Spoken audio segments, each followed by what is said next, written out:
Toyota has recalled almost 6.4 million vehicles worldwide, involving many different models. I'm Deborah Kahn. Joining me now is reporter Eric Pfanner, joining me from Tokyo. Okay, Eric, what exactly did these recalls involve? It's a whole range of different problems, 5 specific issues involving a bunch of different models from small cars up through SUVs. The biggest problems are involving part of the assembly of the airbags in some of these cars, which could have caused them to inadvertently shut off or deactivate and therefore not deploy. So that's one of the problems. There's other problems involving the starters and steering columns.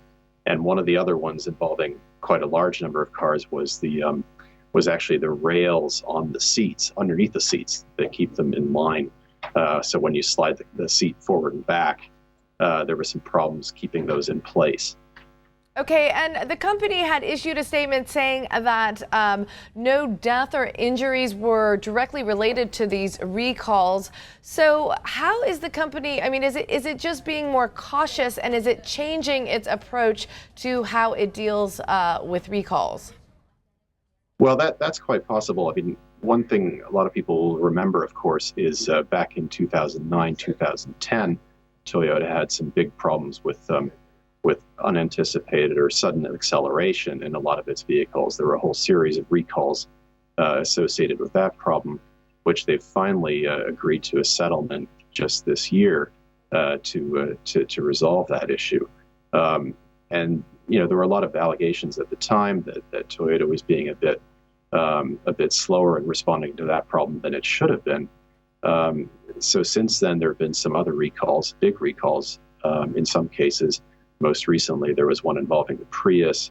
In this case, a whole bunch of problems being dealt with at once.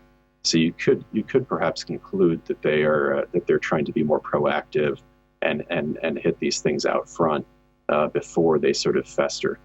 And the recall doesn't come at the best time for Toyota, who is seeing decreased earnings recently. How is this recall expected to impact the overall health of the company?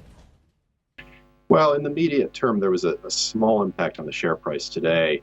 The stock was down about 3%, but of course the overall Tokyo market was down. So some of that probably was an effect of the recall. It's important to remember that if there's been some effect on or if there's been some weakness in the earnings, it's from a pretty strong base. This is a company that's sitting on a lot of cash. It's done very, very well from Abenomics and the policy of weakening the yen. It's recovered quite nicely from the 2009, 2010 issues with the sudden acceleration, and really had a series of very strong quarters and years. So I think it would be premature to kind of conclude that there's a big problem here. On the other hand, no car maker likes to have a series of recalls. It starts to raise questions in people's mind, perhaps, about quality issues.